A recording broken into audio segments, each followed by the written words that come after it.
자, 느헤미야 본문. 자, 제가 지난주에는 또 추수감사주일이었기 때문에 감사에 대한 말씀을 서로 나누었죠. 그리고 오늘 다시 이제 느헤미야 본문으로 돌아와서 느헤미야 6장 1절부터 14절. 느헤미야 6장 1절부터 14절.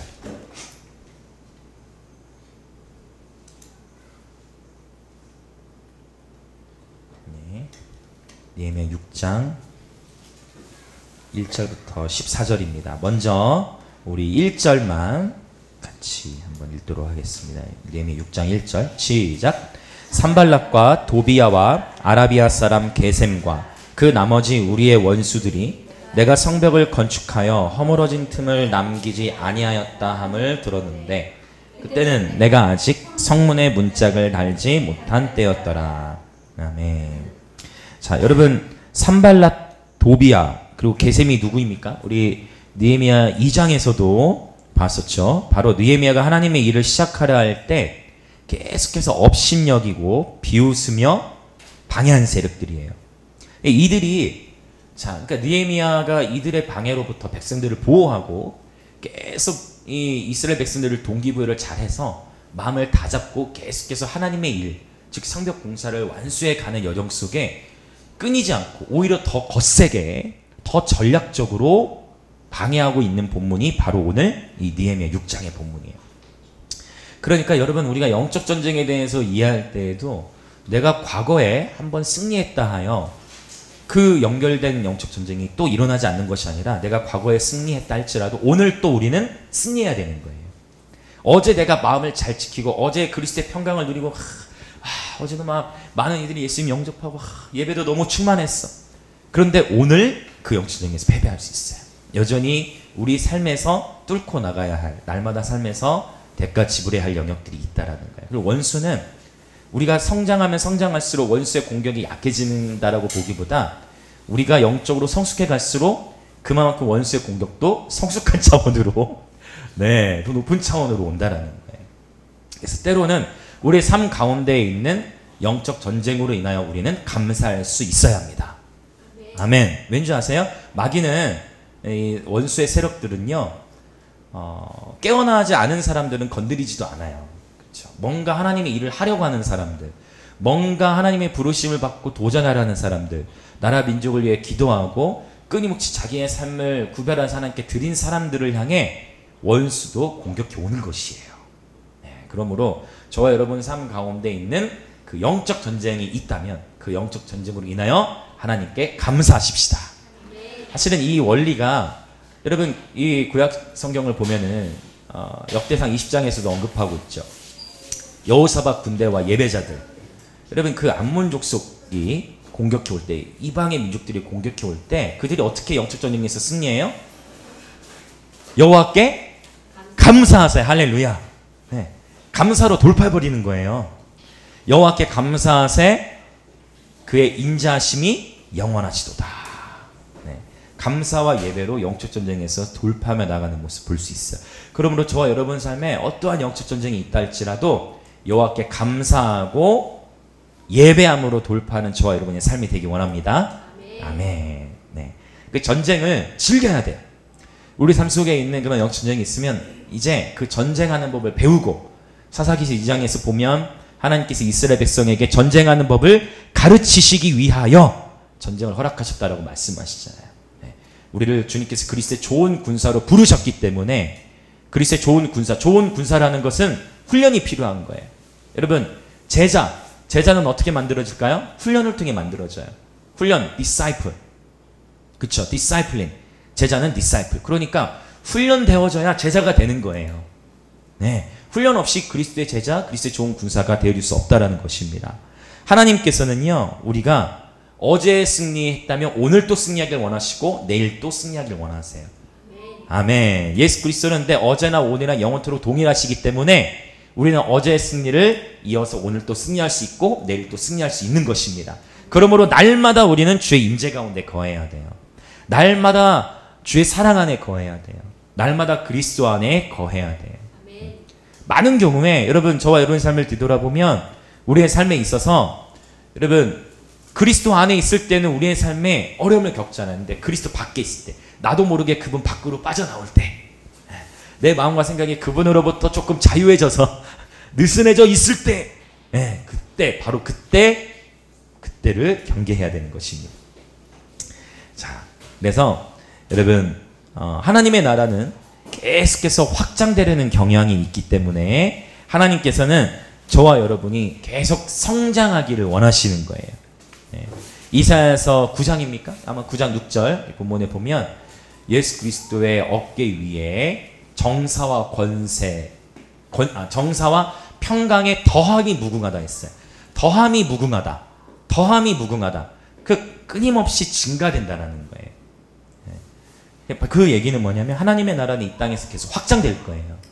하나님의 나라의 영향력은 계속 확장될 거예요. 물론 여러분 얼마 전에도 터키입니까? 터키 한 선교사님께서 또 순교를 당하셨어요. 제 지인들도 그분과 관계들이 있더라고요.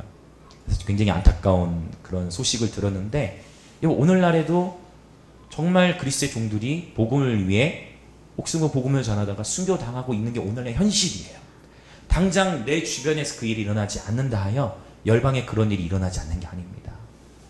우리 북한, 우리 동포인 북한도 마찬가지겠지만 여러분, 그러나 그러한 일들을 통해 어둠의 영향력이 더 확장되는 것 같이 보이지만 이사야 60장의 말씀처럼 온 땅의 어둠이 덮이고 캄캄함이 만민을 가리려는 것 같은 때에 지금 하나님의 영광이 계속해서 이 땅에 부어지고 있는 것을 여러분 볼 수 있는 영적 눈이 있으시기를 축원드립니다. 예. 계속해서 하나님의 영광이 이 땅에 증가되고 있어요. 하나님의 사람들도 또한 깨어나고 있어요. 지금 이 우리 민족 가운데서도 정치와 경제계가 진동이 일어나는 것은 히브리서 12장 이 진동을 통해서 이 민족을 깨우시는 거예요. 이 진동을 통해서 끊임없이 이름도 없이 빛도 없이 금식하고 주야로 울부짖으며 나라 민족을 기도하는 바알에게 무릎 꿇지 않은 7천이 있다라는 거 여러분 믿으세요? 이름도 빛도 없이 하나님께 목숨 걸고 기도하는 기도자들, 중보자들, 예배자들이 있어요. 우리도 바로 그러한 주의 이름으로 일컫는 주님의 백성인 줄 믿습니다. 하나님은 이 세상 가운데 책임을 물으시는 게 아니에요. 역대하 7장 14절. 하나님은 세상 가운데에 책임을 물으시는 게 아니라 주의 이름으로 일컫는 주의 백성들이 악한 길에서 떠나길 원하십니다. 주의 이름으로 일컫는 주의 백성들이 주의 얼굴을 구하기 원하시는 거예요. 주의 이름으로 일컫는 주의 백성들이 겸손해지기를 원하시는 거예요. 그래서 하나님께서는 우리가 계속해서 성장해 나아가기를 원하세요. 그리스도 예수의 장성한 분량에 이르시기를 원하십니다. 왜? 그래야 하나님의 부르심, 하나님의 사명을 감당하여 열방 가운데 복음의 증인이 될 수 있기 때문이에요. 어제 예배 마치 저녁에 와서도 이제 말씀 안에서 또 기도하는 가운데 저희 아내가 또 그 얘기를 하더라고요. 마태복음 28장 지상 대명령에 대한 부분. 너희는 온 천하에 다니며 그의 복음을 전하라. 가서 제자 삼으라. 제자를 삼는데 어디를 제자 삼으라? 나라들을 제자와 삼으라 했잖아요. 열방을 제자 삼으라 했어요. 나라들을 제자하라고 했어요.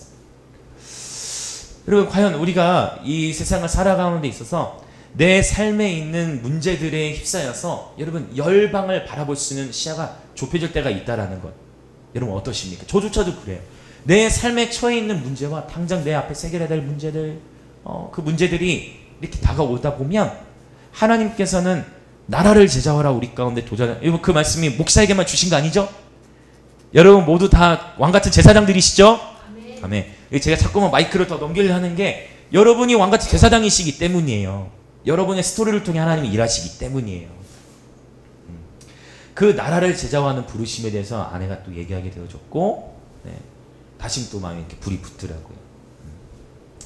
여러분 나라를 제자화하는 그 부르심이 저와 여러분에게 피부에 이렇게 와닿아졌으면 좋겠어요. 와닿아졌으면 좋겠어요.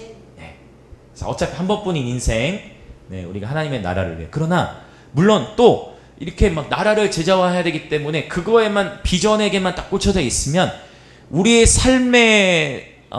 삶에서 신실하게 쌓아 나가야 하는 어떤 영역들을 놓칠 수가 있기 때문에 비전은 크게 잡고 전략은 스몰하게부터 시작하는 거예요. 우리가 이곳에서 훈련을 받았던 게 바로 기도재단에서부터 나눴었던 거죠. 이득진 목사님 항상 강조했던 거. 비전은 커야 되지만 전략은 스몰했네. 저는 동의해요. 오늘 하루 나의 삶이 주와 동행하면서 주의 말씀과 기도 안에서 뿐만 아니라 영성뿐만 아니라 뭐예요? 실력적으로 내가 하고 있는 일의 영역, 내가 전문적으로 준비하고 있는 영역, 그 영역에서 전문성을 키워야 하고, 그렇죠. 성품적으로도 우리 안에 있는 성품이 예수 그리스도의 온유하시고 겸손한 성품으로 준비되어지고, 개인의 삶에서 신실하게 준비하는 그러한 전략들이 필요합니다. 아멘. 그렇게 우리가 우리의 삶에서 신실하게 살아나갈 때 또 나라를 제자화할 수 있는 영역들 하나님 열어가 주실 거예요. 네. 유재동 선교사님 한 번씩 계속 연락을 주세요. 그래서 우리 비전교회에서 계속 그 아이들을 12명 아이들을 후원하고 있는 것을 알고 있고, 저는 계속 기도가 되어지는 거는 감비아의 대학교가 단 하나 있거든요. 그래서 그 대학에서 집회를 했으면 좋겠다라고 유재동 선교사님 말씀하셨던 걸 기억해요. 그래서 우리가 준비되어지면 그곳에서 감비아 대학교, 나라 전체적으로 대학이 하나 있잖아. 아, 나라를 제자화하는 게 정말 가능하다. 이거 정말 가능한 거예요. 자, 그래서 큰 교회는 큰 교회에 주신 부르심이 있고, 또 중형 교회는 중형 교회에 주신 부르심이 있고, 또 자꾸 자기 부임 강조하고 대가집을 얘기하고 한 작은 교회 또 부르심들이 있는 거예요. 저는 대성교회에 대해서 얼마 전에 또 감사가 나오더라고요. 대성성교원. 이 대성성교원에서 영성과 지성과 인성을 훈련시키니까, 네. 정기적인 예배가 있고, 네. 그런 큰 교회이기 때문에 재정적으로 할 수 있는 영역들이 있잖아요. 사회적으로, 지역적으로. 그래서 제가 사진 딱 올렸어요. 제 페이스북에. 딱 올렸더니 대성성경 원장님이 좋아요를 딱 누르셨어. 여러분, 큰 교회 비판하지 마세요. 비판하지 마세요. 비판하는 그 비판 나도 비판받아요. 다 연약함이 있는 거예요. 다 연약함이 있어. 큰 교회는 큰 교회 나름대로, 작은 교회는 작은 교회 나름대로.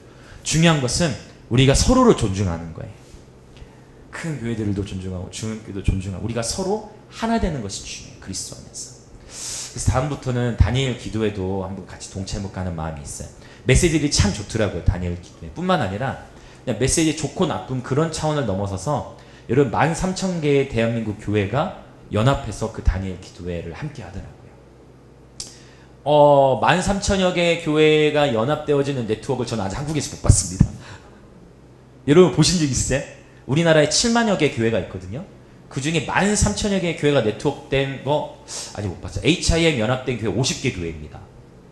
저희 교단 노회, 한성노회 120개 교회, 대한예수교 장로회 통합, 고신 이런 곳 다양한 것들이 있지만 한 교단 안에 13,000여 개의 네트워크, 그런 네트워크를 저는 아직 못 봤어요. 지금 이 다니엘 기도에 계속 더 연결이 되어지는데 하나님께서 이 네트워크를 사용하고 계시구나 라는 게 생각이 되어져요. 그래서 다양한 예배팀들이 세워지고 다양한 또 목사님들이 세워지고 메신저들을 충분히 검증한 이후에 딱 세우는데, 여러분 정말 그 다니엘 기도에 서는 메신저들의 메시지를 들어보면요, 하나같이 얼마 전에 예심이라고 제가 보면서도 그 같이 울었어요. 그거 보고 예심이도 오더라고. 같이 보는데 여러분 정말 귀한 분들이 많이 서더라고요. 정말 여러분 이 시대에도 그 영상을 보시면 하나님이 이 시대에도 기적을 일으키고 계시다는 게 다 보여요. 정말 초자연적인 기업들, 불치병에서의 치유, 이러한 간증들도 많이 풀어지고 있고, 그래서 이제는 복음주의와 은사주의의 경계가 없어지고 있어요. 아멘. 네, 이러한 이제 교단주의도 이제 없어져요. 여러분 지금 계속 또 발표가 나왔어. 통합, 합동, 고신 다 여러분 7만 명 이상씩 다 교단별로 성도들이 다 줄고 있어요. 계속 줄고 있어요. 예전에는 항상 하면 원래 예수교 장로회 안에서도 통합이신 분들은 저는 장로교 목사입니다 이렇게 얘기하잖아요. 우리처럼 작은 개혁층 목사 이럴 때 이제 장로교 목사입니다 하지, 보통 큰 교단들은 통합입니다, 합동입니다 이렇게 얘기하거든요. 근데 이제 중요한 것은 교단 또 복음주의, 은사주의 할 것 없이 이렇게 네트워크가 이렇게 일어나고 있다라는 거예요. 그래서 저도 이 다니엘 기도회가 이렇게 더 관심이 가게 되더라고요. 하나님께서 이 시대 한국교회 가운데 행하신 네트워크이구나. 또 그곳에서도 끊임없이 공통적인 기도 제목, 나라와 민족을 위한 기도, 북한을 위한 기도 제목으로 이렇게 나아가는 모습이 너무 인상 깊었거든요. 여러분도 혹시 다니엘 기도회 영상에 많이 나와 있어요. 유튜브로 설교 들으셔도 참 좋을 것 같아요.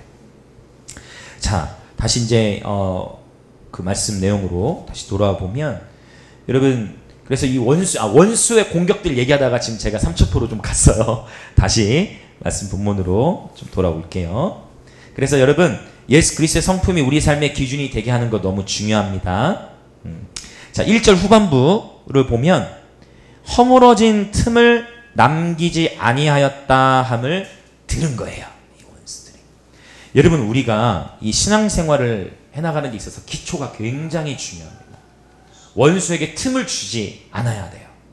에베소서 하면은 교회론과 영적 전쟁론을 다룰 때 우리 에베소서를 다루잖아요. 여러분, 에베소서에 보면 영적 전쟁에 대한 말씀 많죠. 에베 4장 27절. 마귀에게 뭐를 주지 말라? 틈을 주지 말라. 이 틈이라는 단어가 헬라어로 토포스라는 단어를 쓰는데, 이 틈은요 실제로 헬라어에 어떤 의미가 있냐? 영토예요. 영토. 저 틈을 내려고 하는 것 같아요. 제가 드리려고. 지리적 영토. 토포스라는 단어가 실제로 지리적인 영토를 의미하는 거예요. 자, 그러니까 이게 뭐냐면 마귀에게 어떠한 장소를 내어주면 안 된다는 거예요. 우리 심령 안에서. 여러분, 특별히 사단은 우리의 삶을 늘 참소해요. 우리의 생각에 공격을 하죠. 생각으로. 여러분, 사단이 주는 생각을 묵상하는 습관이 하나님의 관점으로 생각하는 습관으로 완전히 바뀌어질 때까지는 절대적으로 여러분 마음과 생각이 깨어 있으셔야 돼요. 물론 평생 마음이 깨어 있어야 되겠지만 생각하는 습관이 바뀌어지는 것이 너무나 중요해요. 자꾸만 부정적으로 생각하라는 경향이 하나님의 관점으로 생각하는 경향으로 바뀌어져야만 합니다. 여러분, 이 생각의 습관이 온전히 바뀌어질 때까지 여러분 끊임없이 말씀을 읊조리셔야 돼요. 끊임없이 말씀으로 기도하셔야 돼요. 자, 그렇다면 말을 주의하는 것도 굉장히 중요해요.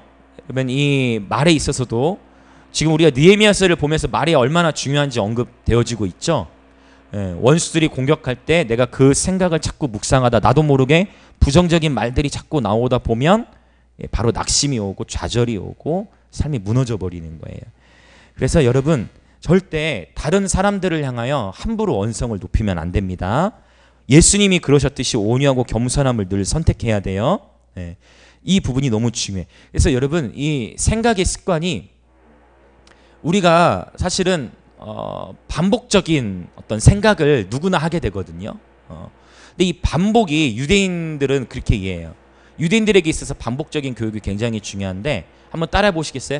반복이 기적을 만든다. 네, 유대인들이 인지하고 있는 거예요. 그런데 이 반복이 기적을 만든다는 것을 어떤 서울여대 한 교수님이 이렇게 표현해요.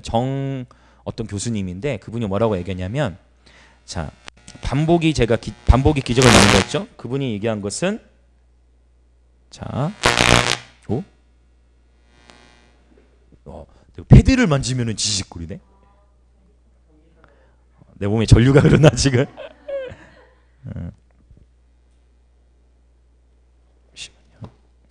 잠시만요.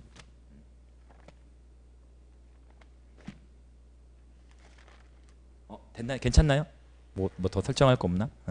자, 그분이 뭐라고 얘기했냐면, 나쁜 반복은 나쁜 기적을 낳고 좋은 반복은 좋은 기적을 낳는다. 한번 따라해 볼까요? 나쁜 반복은 나쁜 기적을 낳고, 네, 좋은 반복은 좋은 기적을 낳는다. 예, 이거 굉장히 중요한 삶의 원리라고 생각이 되어져요. 그래서 여러분, 우리가 계속해서 이 생각하는 습관을 바꿔야 돼요. 그러려면 어떻게 된다? 말씀을 끊임없이 묵상하고 읊조려야 됩니다. 부정적인 생각이 밀려올 때 그 생각을 바로 끊어내야 돼요. 생각을 한번 묵상하기 시작하면 그 생각이 반복적으로 묵상이 되기 때문이에요. 자, 원수에게 절대 틈을 주어서는 안 됩니다. 네, 절대로 틈을 주어서는 안 돼요. 참 신앙생활은 기본이 중요해요. 기초가 중요해요. 이 기초를 정말 잘 닦아야 돼요. 네, 기초가 너무 중요해요. 자, 그러면 이제 2절 한번 보겠습니다. 2절 읽어보겠습니다. 시작. 산발락과 게셈이 내게 사람을 보내어 이르기를, 오라, 우리가 오노평지 한 촌에서 서로 만나자 하니 실상은 나를 해하고자 함이었더라. 네. 자, 산발락과 게셈이 만나자고 하죠. 왜 만나자고 하는 거예요 지금? 야, 그렇죠. 느헤미야를 지금 해하기 위해서 만나자고 지금 하는 거예요. 원수가 지금 전략적으로 공격해 오는 겁니다. 자, 우리 3절과 4절도 읽어볼까요? 자, 읽습니다. 내가 곧 그들에게 사자들을 보내어 이르기를, 내가 이제 큰 역사를 하니 내려가지 못하겠노라. 어찌하여 역사를 중지하게 하고 너희에게로 내려가겠느냐 하매 그들이 4번이나 이같이 내게 사람을 보내되 나는 꼭 같이 대답하였더니 자, 지금 하나님의 부르심에 집중하지 못하도록 원수가 지금 몇 번이나 이제 사람을 보내요? 4번이나 보내. 야, 그러니까 원수가 끊임없이 포기하게 만들려고, 그만두게 만들려고 공격하는 거예요. 4번이나 보냈다는 거예요. 여러분, 우리가 하나님의 부르심을 향해 나아가는 가운데에 하나님의 뜻대로 전진하는 가운데에 하나님께서 우리에게 믿음을 더하시는데 원수는 자꾸만 너 이제 그만해 포기해, 네가 뭘 할 수 있겠어, 포기해, 하지마, 너는 할 수 없어. 원수는 계속해서 이렇게 우리에게 참소하며 다가오는 거예요. 근데 이 느헤미야는요 부르심에 집중하면서 이걸 단호하게 거절하고 있거든요. 자, 계속 더 말씀을 더 봅시다. 우리 5절과 6절 또 더 볼까요? 읽습니다. 산발랏이 5번째는 그 종자의 손에 봉하지 않은 편지를 들려 내게 보냈는데 그 글에 이르기를 이방 중에도 소문이 있고 가스무도 말하기를 너와 유다 사람들이 모반하려 하여 성벽을 건축한다 하나니 네가 그 말과 같이 왕이 되려 하는도다. 그러니까 이 종자라는 것은 이들의 이제 종이죠. 그러니까 직원이라고 볼 수 있어요. 그런데 봉하지 않은 편지를 이렇게 사람들 손에 보냈다는 건 뭐냐면 우리가 일반적으로 편지를 보낼 때 풀도 붙이고 이렇게 커버해가지고 보내잖아요. 다른 사람이 볼 수 없게. 근데 여기 봉하지 않은 편지라는 것은 그 편지를 운반하는 사람들이 볼 수 있도록 하는 거예요. 이게 전략적이죠. 그리고 봤더니 그 글에다가 어떤 내용을 적었어요? 느헤미야가 이 성벽을 건축하고 이렇게 하는 모습은 지금 느헤미야가 왕이 되려 하는 거야 라고 거짓된 정보를, 거짓된 소문을 이 편지에다 적어가지고 보내는 거예요. 원수가 지금 한계에 부딪힌 거예요. 원수도 뭔가 지금 긴박한 거예요. 뭔가 하나님의 나라가 완성이 되려 하는 것 같으니까 원수가 자꾸 지금 어떻게 해요? 어떻게든지 발악하고 있는 거예요. 그래서 이걸 꼭 기억하세요. 원수가 발악하고 있다라는 것은 그만큼 하나님의 나라가 강력하게 세워지고 있다라는 거예요. 실제로 이 6장 본문 안에서 성벽 공사가 완성되거든요. 자, 원수가 이제 거짓 소문이 적혀 있는 편지글까지 퍼뜨리는 거예요. 자, 그렇게 쭉 나아가는 가운데에 자 7절부터 9절을 한번 이제 읽어보겠습니다. 자, 읽겠습니다. 또 내가 선지자를 세워 예루살렘에서 너를 들어 선전하기를 유다의 왕이 있다 하게 하였으니 지금 이 말이 왕에게 들릴지라. 그런즉 너는 이제 오라 함께 의논하자 하여 또 꼬시는 거예요. 자, 이제 느헤미야가 얘기합니다. 내가 사람을 보내어 그에게 이르기를, 속지 않아요? 내가 말한 바 이런 일은 없는 일이요 내 마음에서 지어낸 것이라 하였나니 이는 그들이 다 우리를 두렵게 하고자 하여 말하기를 그들의 손이 피곤하여 역사를 중지하고 이루지 못하리라 함이라. 이제 내 손을 힘있게 하옵소서 하였노라. 여러분, 지금 이 느헤미야의 대처는요 굉장히 침착한 모습을 우리가 볼 수 있어요. 지금 4번이나 계속 만나자고 꼬시고 비방은 이전부터 계속했었고, 자 5번째는 이제 편지 글까지 퍼뜨려서 어떻게 해요? 느헤미야가 왕이 되려 한다라고 소문을 퍼뜨렸죠. 그러니까 이런 영적 전쟁이 끊이잖아요. 그러면 느헤미야가 지칠 수도 있겠죠. 지치거나 아니면 반대로 분노해가지고 혈기 있게 막 함부로 대했을 수도 있겠죠. 근데 그렇지 않아요. 8절 말씀을 잘 보면은요 매우 침착하게 네가 말한 바 이런 일은 없는 일이요 내 마음에서 지어낸 것이라. 여러분, 원수가 여러분 어떠세요? 여러분이 누군가 여러분에게 욕하고 누군가 여러분을 비방하면 여러분도 어떠세요? 여러분 동일하게 그 사람에게 욕하고 싶지 않아요? 정직하신 분들 감사합니다. 그게 정직한 거 우리의 마음이에요, 그게. 그러나 그렇지 않으시다라는 거 알고 있어요. 그렇죠? 근데 누군가가 나에게 함부로 한다. 누군가 나에게 내 자존심을 짓밟았다. 누군가 나에게 욕을 했어. 그러면 우리는 인간적으로 나도 그에게 동일하게 욕하고 싶은 마음이 드는 거예요. 더군다나 만약 나에게 그 사람을 해할 수 있는, 그 사람을 함부로 할 수 있는 권위가 있다면 더 함부로 하겠죠. 느헤미야는 지금 어디에 총독이에요? 유다 총독으로 온 거예요. 유다 총독으로 12년째 있는 거예요. 그래서 이 느헤미야가 대처하는 모습들도 보면 굉장히 단호하게 거절하되 굉장히 예의를 갖춰서 그렇죠. 나름대로 할 수 있는 친절한 태도로 단호히 거절하는 모습을 볼 수가 있어요. 이러한 대처법은 우리가 이 세상을 살아가는 데 있어서 함께 배우면 굉장히 유익한 지침이 된다고 생각해요. 세상에 많은 믿지 않는 자들과 함께 우리는 부딪히며 살아가고 또 믿지 아니하는 상관도 대해야 하고 그럴 때 여러분 어떻게 하겠습니까? 우리는 믿는 자들로서 본이 돼야 되겠죠. 네. 침착하게 예의를 갖추어서 존중하는 모습을 보게 되어집니다. 사실은 하나님의 사람들이 다 이런 모습을 보여줬어요. 다니엘도 그렇죠. 다니엘도 역시 왕 앞에서 정권이 4번이나 바뀌었는데 역시 그 나라의 국무총리 입장으로 계속 2인자의 위치로 계속 있으면서도 하나님이 주신 계시를 전달할 때에도 왕의 명령을 거절할 때에도 왕이시여 이렇게 존중하면서 침착하게 얘기하는 것을 볼 수가 있어요. 이러한 인간관계 가운데에서 온유하고 겸손함 그리고 지혜 가운데서 그러나 진리에 타협하지 않는 그러한 뱀처럼 지혜롭고 비둘기처럼 순결한 그러한 우리의 삶이 되어지기를 예수님의 이름으로 축원드립니다. 네, 너무 중요해요.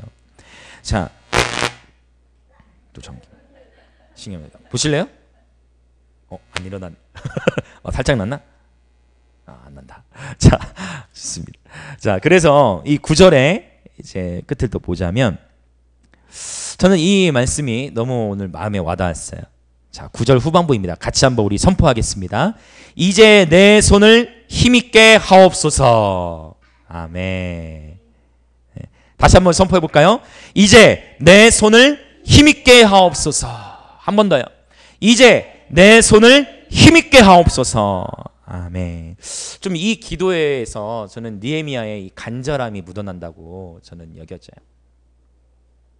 지금 열심히 성벽을 보세 나가는 가운데에 여러분 우리가 이 권투로 비유하자면 한 번 잽을 훅 맞으면 아무것도 아닐 수도 있는데 잽을 계속 맞으면 어떻게 될까요? 다운이 돼. 그리고 계속 얻어 터지면 어떻게 해? 찝찝하게 맞으면 어떻게 될까? 신경질 나요. 비유를 이렇게 하긴 그렇지만 우리 나이미가 요새 그쵸 하지마 해도 계속 건들고 어제는 철진이한테도 철진이도 물론 같이 하는 것 같긴 한데 계속 하지 말라고 해도 건들고 너무 귀여운데 건들고 하면 어떻게 될까? 한 방 날리고 싶은 마음이 물론 이 사랑스럽잖아요. 제 말의 의도가 이해되실 거예요. 근데 막 계속 그렇게 건들면 신경질 날 수도 있잖아요. 이 원수가 느헤미야 입장에서 생각해 보세요. 안 그래도 지금 유다 총독으로 와가지고 무너져 있는 예루살렘 성벽을 재건해야 돼. 예루살렘 성이 무너진 게 100년이 지난 상황이에요. 100년 정도가 100년 정도 지난 상황이야. 백성들이 소망이 없어. 그게 아무런 동기부여도 잘 되지 않는 백성들 데리고 그들 일일이 깨우고 동기부여하고 열심히 성벽 건축하려고 하는데 수축하려고 하는데 자꾸만 방해하고 자꾸 헛소문 퍼뜨리고 느헤미야의 마음이 낙담될 수밖에 없는 상황이라는 거예요. 아무리 탁월한 리더십이라도 치열한 영적 전쟁 가운데 느헤미야는 있었을 거예요. 느헤미야는 그냥 아무렇지도 않게 난 아무렇지도 않아 이렇게 하지 않았을 거예요. 백성들 앞에서는 담대한 모습을 보였을 거예요. 그러나 느헤미야도 혼자 있을 때 저녁 시간을 보낼 때 혼자 있을 때는 수많은 기도를 통해 뚫고 나가야만 했었을 거예요. 여러분 우리의 삶이 이래요. 우리 자신의 힘만으로 나의 의지만 가지고 절대 우리는 우리 삶에서 날마다 승리할 수 없어요. 여러분 인정되세요? 절대 내 자신의 의지만 가지고 난 이렇게 하는 사람이야. 난 지금까지 이런 수많은 걸 통과했어. 나에겐 이런 수많은 경험이 있지. 나는 그러한 경험만 가지고 우리는 날마다 승리할 수 없어요. 우리는 결코 우리 자신의 힘으로 매일의 삶에서 영적 전쟁에 승리할 수 없어요. 우리에게는요 성령님의 도우심이 절대적이에요. 성령님의 도우심이 없이는 우리는 승리할 수 없어요. 성령님의 도우심이 없이는 우리는 하루의 삶도 온전히 그분의 뜻대로 살아갈 수가 없어요. 그래서 우리는 이 느헤미야가 고백한 것처럼 우리도 오늘 또 고백해야 됩니다. 이제 내 손을 힘있게 하옵소서. 성령님 우리를 힘있게 하옵소서. 성령님 도우소서. 여러분 영적 전쟁의 한복판에 계십니까? 무릎으로 승리를 쟁취하십시오. 무릎으로 나아가십시오. 낙심이 찾아오려고 해요? 염려가 찾아오려고 해요? 무릎으로 나아가십시오. 기도로 승리를 쟁취하십시오.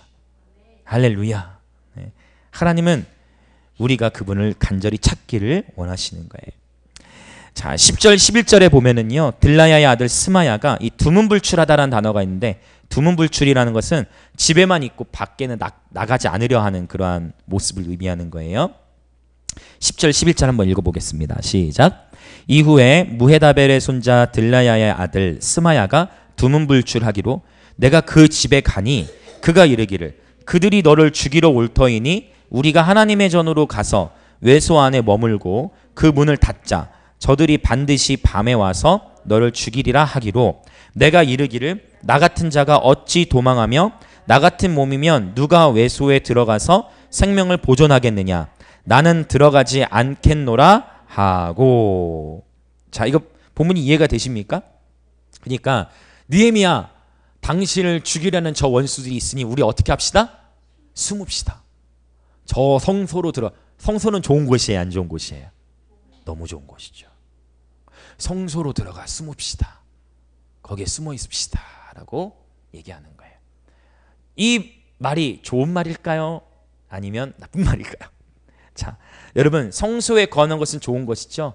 그러나 이 말씀의 의도는 뭐냐면, 이 본문의 의도는 뭐냐면, 지금 이 스마야는요, 원수가 두려운 거예요. 원수가 두려워서 어디로 가 있자?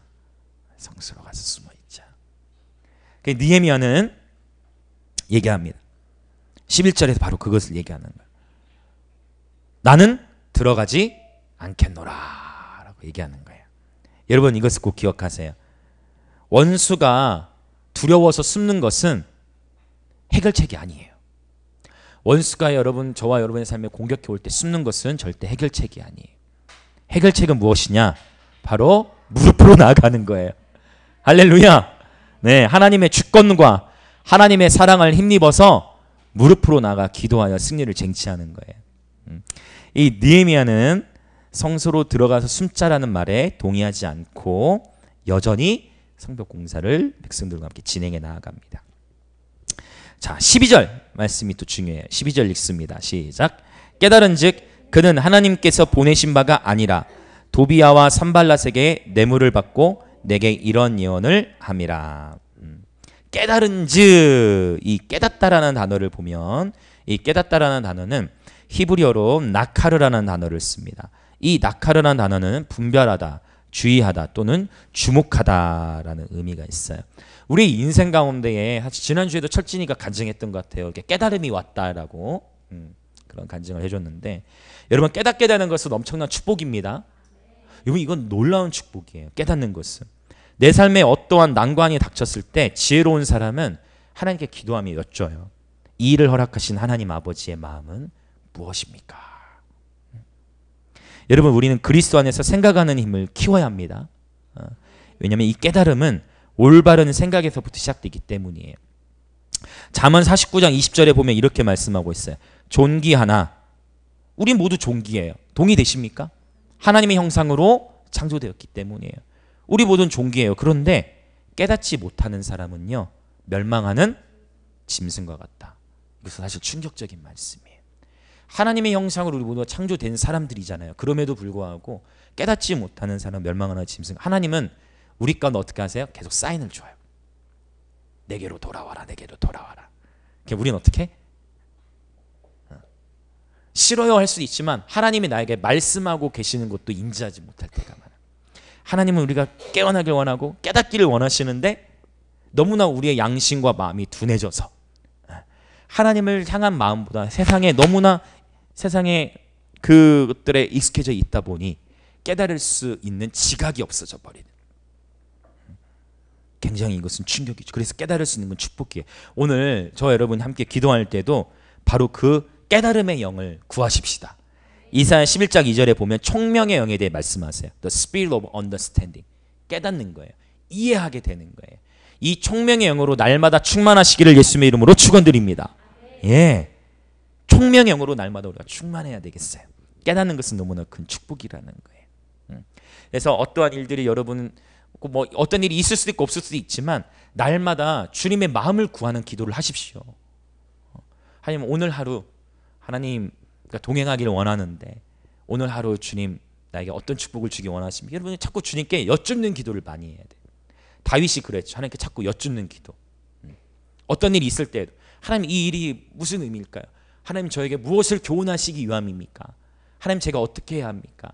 주님의 마음은 무엇입니까? 자꾸만 그분의 마음, 그분의 생각이 무엇인지 그분의 마음과 생각에 귀를 기울이다 보면 그분의 마음과 생각이 조금씩 깨달아지고 이해돼. 왜?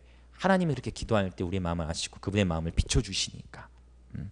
자꾸 원수가 주는 생각을 묵상하면 거기 빨려 들어가요 정말. 그러니까 그렇게 하지 마시고 자꾸만 하나님 이 일을 통해 하나님 뭘 교훈하시기 위함입니까?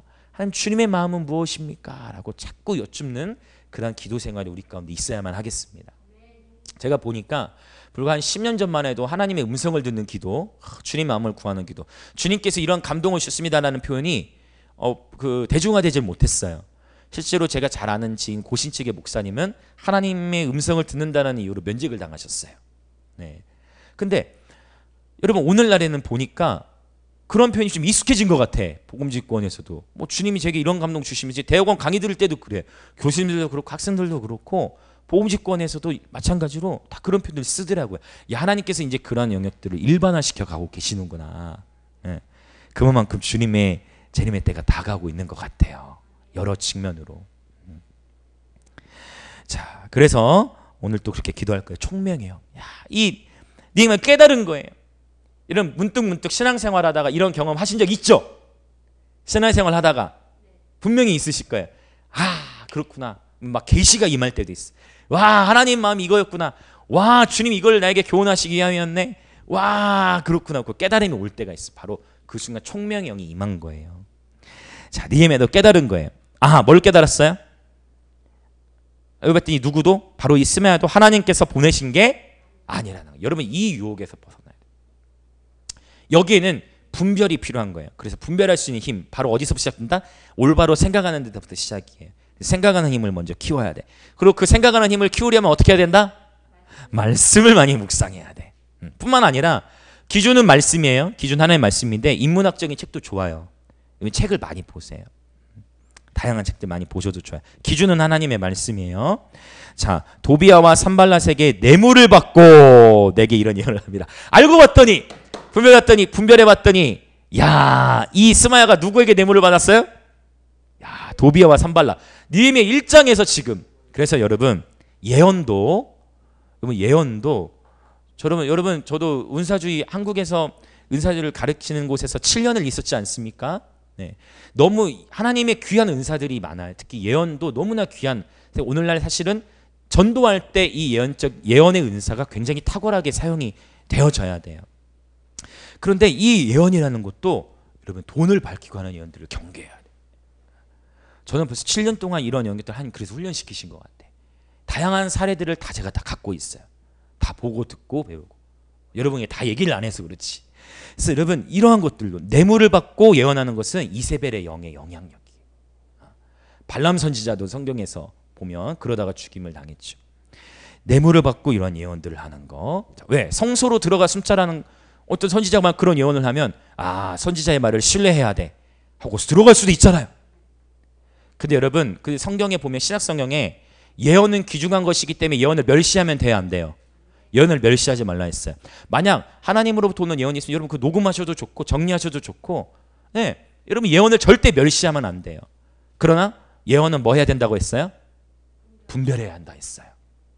멸시하지 말되 분별하라고 했어요. 이런 내용이 필요한 거. 지금 느헤미야는 분별했대. 만약에 여러분 이 느헤미야에게 분별됨이 없었다면 선지자를 신뢰하라 그러면 형통하리라 했기 때문에 무조건적으로 성소에 어떻게 했을까요? 들어갔겠지. 그래서 항상 모든 예언들은 다 분별이 필요해요. 뭐를 기준으로? 하나님의 말씀과 하나님의 감동과 하나님으로부터 온 말씀이 절대적인 하나님의 말씀을 따라 해석을 해야 되는 거예요. 아셨죠? 이것이 절대적으로 이러한 훈련이 우리 가운데에 필요한. 자, 그래서 절대 이걸 꼭 균형을 잡으셔야 돼요. 네. 이러한 모든 성령의 은사들을 우리는 열려 있어야 되고 존중해야 돼요. 성령의 역사를 어떤 경우에도 제한하면 안 돼요. 그리고 영혼 구원을 위해서 우리는 사용해야 돼요. 그리스도의 몸이 온전히 세워지는 데 있어서 사용해야 돼요. 그럼에도 불구하고 분별은 필요하다 라고 말씀드리는 거예요. 12절 아주 중요한 말씀이죠. 12절 느헤미야는 분별을 잘 해낸 거예요. 바로 느헤미야는 기도했잖아요. 주님의 도우심을 늘 구하고. 느헤미야 1장에서부터 우린 봤잖아요. 계속해서 느헤미야가 기도하고 하나님 앞에서 뜻을 여쭈는 걸 우리는 지금 6장까지 오는 가운데 여러 번 봤습니다. 자, 이제 13절과 14절을 보고 같이 우리 기도할게요. 13절 14절 같이 보겠습니다. 자, 읽습니다. 그들이 뇌물을 준 까닭은 나를 두렵게 하고 이렇게 함으로 범죄하게 하고 악한 말을 지어 나를 비방하려 함이었느니라. 내 하나님이여, 도비야와 산발락과 여선지 노아다와 그 남은 선지자들 곧 나를 두렵게 하고자 한 자들의 소행을 기억하옵소서 하였노라. 지금 느헤미야는 또 뭐 하는 거예요? 14절에 기도하잖아요. 기도. 하나님 앞에 기도하잖아요. 깨달음이 오면서도 그 깨달음을 붙잡고, 할렐루야, 하나님께서, 그래서 이것이 예언적인 기도예요. 예언적인 중보기도도 이렇게 하는 거예요. 하나님께서 뭔가 깨달음을 주시고 하나님께서 뭔가 빛비추임을 주시면 그 계시를 붙잡고 그 깨달음을 붙잡고 기도하는 것, 그것이 예언적 기도죠. 그것이 예언적인 중보기도가 되는 거예요. 자, 뇌물을 준 까닭도 느헤미야가 다 깨달은 거예요. 두렵게 하고. 여러분, 일단 두려움, 항상 제가 늘 말씀드리지만 영적 전쟁에 있어서 가장 큰 영역 중은 바로 이 두려움이에요. 시도 때도 없이 찾아오는 이 두려움. 성경에 보면 이 두려움에 대한 영적 전쟁이 굉장히 많이 언급되어 있어요. 그리고 또 악한 말을 지어 나를 비방하게 하려 함이었느니라. 느헤미야는 하나님께 기도합니다. 주님, 기억해 주세요. 그리고 하나님께서 갚아주세요. 내가 직접 그들에게 심판을 거행하는 것이 아니라 나도 똑같이 원수가 하는 방법 그대로 나도 비방하고 나도 판단하는 방법으로 나아가는 게 아니라 느헤미야는 하나님께서 갚아주시라고 모든 심판과 판단을 하나님께 올려드리며 기도하는 모습을 볼 수 있습니다. 그리고 성벽 역사가 52일 만에 맞춰지게 되는데 15절부터는 다음 주에 보려고 합니다. 자, 이제 같이 기도할게요. 여러분, 오늘 느헤미야 6장 1절부터 14절까지를 봤는데 원수가 두려움을 주고 거짓 소문을 퍼뜨리고 악한 말로 우리를 비방하고 있다면 반대로 생각하세요. 지금 잘 가고 있다라고 보시는 거예요. 원수는 절대 잠들어 있는 자에게는 영적 공격 가하지 않습니다. 여러분이 하나님의 부르심이 크기 때문에 여러분의 가정 안에서, 여러분의 일터 안에서 여러분 영적 전쟁들이 또 치열한 거예요. 그것을 우리는 절대, 그런데 내 힘으로 뚫고 나갈 수 있다 없다? 없다. 어제 승리했다고 해서 오늘 내 힘으로 되지 않아요. 우리는 절대적으로 오늘 느헤미야가 했던 기도처럼 주님, 내 손을 힘있게 해주십시오. 성령님 도와주십시오. 성령님이 간절한 거예요. 이 땅에 하나님 나라의 선한 영향력을 드러내고 있거나 드러낼 자들을 수는 공격하는 거예요. 이제 보세요. 30일에도 중요한 예배예요. 그렇죠. 우리 부산에서 이번 한 주간 특별히 더 깨어 있어야 됩니다. 예기치 못한 상황들과 변수들이 일어날 수도 있어요. 근데 그래서 깨어 있어야 돼요. 분주함과 싸워야 되고, 또 과연 잘할 수 있을까라는 영역들도 어떤 우리 안에서도 뮤지션들도 있을 수도 있고, 여러 다양한 생각들로부터 마음을 지키고 오직 예수 그리스도께 생각을 사로잡아 부산 땅에서 그분의 나라가 풀어질 것을 기대하면서 기도로 준비해야 돼요. 기도로 준비하지 않으면 우리는 여기서 패배합니다. 기도로 준비해야 됩니다. 깨어 있어야 됩니다. 특별히 한 주간 또 깨어 있읍시다. 그래서 하나님 나라의 선한 영향력을 부산 땅 한복판에서 선포하며 드러내십시다. 여러분 삶의 영적 전쟁이 심하다면 도리어 하나님께 감사하십시다. 우리가 깨어있기에 원수는 공격하는 겁니다. 바로 지금 전심으로 주를 찾을 때입니다. 주여, 이제 우리를 힘있게 하옵소서. 이 시간 다 같이 주여 세 번 외치고 성령님 도와주옵소서. 성령님 우리를 힘있게 하여 주옵소서. 성령님 붙들어 주옵소서. 기도 없이는 어떠한 이유도 나갈 수 없다라고 하나님 예수님 말씀하셨습니다. 주여 세 번 외치고 영적 전쟁의 승리를 선포하며 나아가십시다. 주여, 주여.